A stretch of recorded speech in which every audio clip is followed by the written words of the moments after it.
Hello and welcome to SVTV. I'm David Blackmore. And I'm Victoria Durrant, and coming up on today's show we speak to the founder of Sutton Voice, Roger Mills, and Jackie Khan, the owner of the Corner Gallery, which happens to be the venue of our first show. But first, let's catch up with the latest good news stories from around this wonderful borough of Sutton with Emma Dempsey. Emma? The next deadline for grant applications for the Sutton Community Fund is 5 p.m. on Tuesday the 26th of May. Grants of between £300 and £10,000 are available to projects that benefit Sutton's residents. If you need any help completing your application or have any questions about the fund, please call Jackie on 02 08 644 2867. Full details can be found on the dedicated website at the bottom of your screen. Education now, and Carshalton College has announced the details of this year's STEAM Fair, which will take place on Thursday the 7th of May from 11 a.m. to 5 p.m. The event is aimed to inform and encourage students in years 10, 11 and 12 and staff from schools and colleges across London and the south east of England about the opportunities in the STEAM industries: science, technology, engineering, arts and maths. Drop in at any time to meet the 5 invited guests from the creative and digital industries, including Tim Allen, who is the lead animator with Tim Burton, and Victoria Vernon, an editor at Sky TV. Register your place right now via the webpage at the bottom of your screen. And finally, Sutton's council crackdown on blue badge fraudsters continues with 5 more drivers convicted for offences. 3 of them fraudulently used blue badges belonging to close relatives, 1 used a lost badge and another used a badge belonging to a deceased person. The offenders, who all pleaded guilty to misusing a blue badge, were told to pay a combined total of nearly £2,000 in fines, court costs and victim surcharges. Thank you for that update, Emma. Now it's time for us to meet our first guest. He is the man behind the community news website Sutton Voice, and that happens to be celebrating its first year anniversary this month. Please welcome Roger Mills. 1 year since the official launch of Sutton Voice, and now SVTV is being launched. When you first launched, did you think you'd be where you are today? No, I didn't. I didn't think I would be sitting as part of a television programme. I had hoped that Sutton Voice might have started to make an impression in the borough, but I hadn't expected anything like this. What was your inspiration to launch Sutton Voice? Well, I have been in the borough for nearly 50 years. I was educated in the borough, my children were educated in the borough. It's been good to us, it's been good to us as a family, and I spent more than 35 years in local newspapers, and I wanted to really put something back, and it was to reflect the good parts about Sutton. And so I often say to people, there are 3 R's for Sutton Voice. One is to remind people how good it is to live in Sutton, to reinforce the work of all the different organisations in the borough, and also re-engage, because some organisations feel they've lost their voice. Yeah, did you have an idea of how you wanted it to grow in its first year, or was it a case of setting out your stall and seeing what happened? Yes, I had an idea. I had an idea that I would launch a Twitter account. I would then, with the Twitter account, try to create some interest that would then launch the website. I don't think I did have an idea that the Twitter account would be one of the largest Twitter accounts in the borough. I don't think I did have an idea that the website would have more than 500,000 page impressions in its first year. So I had a plan, it's just the plan grew much quicker than I thought. Who were some of your early supporters and who are some of your bigger supporters today? Well, early supporters, the most and the earliest supporter was David, because I met David through Twitter, I think, well over a year ago, and he gave me the tools to do the job. He was very patient. He provided me with a website which is constantly being regarded as a very easy to use and understand website. And from that, the other earliest supporters were very much statutory agencies like the local authority. The libraries have been incredibly supportive, and also the police and all the other organisations who really wanted to get their message out, coming much up to date. Where now, I think probably my biggest supporters currently are the advertisers, of the people who have bothered to invest in, through advertising, the magazine Sutton Voice, because they are now helping us to get more than 7,000 copies of that magazine out every month.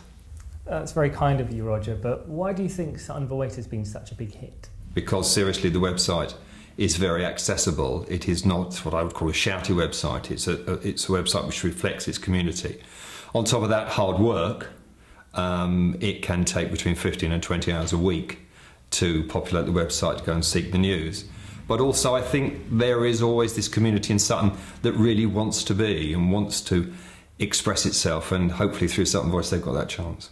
How do you think Sutton Voice will evolve over the next year? Well, I hope it will grow. I hope it will get even better and get engaged with more people. And perhaps the biggest success criteria we have enshrined in Sutton Voice, it's a community interest company, and as such it's a not-for-profit. And so what I want to do is, should we ever cover the running costs, it's very clearly in our Articles of Association that we will put that money back in the form of grants. So next year I'd like to be sitting here telling you who the first people who received the Sutton Voice grants are. Roger, thank you very much for being our very first guest. Now let's go back over to Emma for a couple more good news stories from around Sutton. Emma? Thanks, guys. Police are urging van drivers and tradesmen to take additional steps to protect their vehicles after 5 vans have been broken into for their tools recently. The thefts took place across the borough. In one report, tools valued at between £800 to £1,000 were stolen. Some vehicles were broken into after their windows had been smashed, whilst other thefts involved tools being taken from unlocked vehicles whilst their owners worked nearby. Police are urging drivers to remain vigilant and to protect their vehicles and tools at all times. Health Now and Sutton Health Watch has issued an invitation to all borough residents, asking them to take part in an event which simply asks, what matters to you? This information and engagement event will take place on Tuesday the 12th of May from 10 AM to 1 PM at the Salvation Army, 45 Ben Hill Avenue, Sutton. The organisation wants people to have their say about what they think Sutton Health Watch should be working on during the 2015 to 2016 financial year. Guest speakers include the Chief Executive of Epsom and St Helier NHS Trust and the Chief Clinical Officer of Sutton's Clinical Commissioning Group. And finally, the Suttoners will be performing Arthur Miller's iconic play The Crucible at Charles Cryer Studio Theatre from the 14th to the 16th of May. The Town Twinning Theatre Company will then take the production to the German town of Mimden, where the play will be performed in the town's beautiful Stad Theatre. The play centres around the Salem witch trials and is a powerful, timeless depiction of how intolerance and hysteria can intersect and tear a community apart. This production has been 2 years in planning, and spokesman for the group, Robert Hamilton, has told Sutton Voice the company has been taking musicals to Minden for 37 years, but it is the first they will take a straight play. For more details, visit the Sutton Theatre's website on the bottom of your screen. Thank you very much for that, Emma. Now it's time for our next guest. I've had the pleasure to interview her on my show on Radio St Helier, and she's very kindly let us record our very first show here in the Corner Gallery in Carshalton Beeches. There's the owner, Jackie Khan. Thank you so much for letting us record here, Jackie, and for being our guest on our first show. Now, you launched the Corner Gallery 7 years ago when so many established galleries across the country were struggling. Why do you think it was the right time to launch, and why did you choose Carshalton Beeches?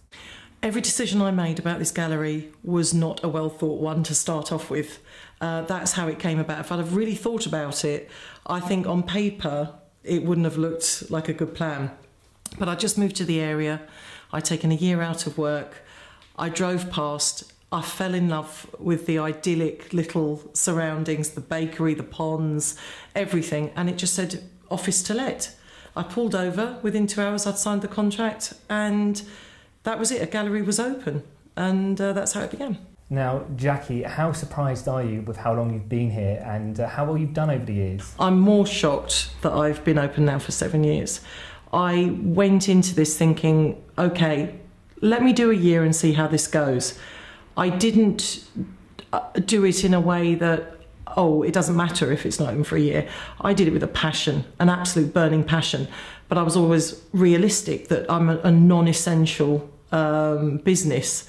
But everyone, all the people around here, everything, they've just been so supportive. It's just kept me growing and growing and growing. And it's helped me also to do things that I really wanted to do and experiment and take it further, that 7 years allows you to, and there's still so many more things. So for sure, this is going to just keep going. Now, I've always been told the golden rule when buying presents is never to buy art for somebody, but you've got a way of helping people find that perfect present, haven't you? We do. I really, at Christmas time is when we come into our own.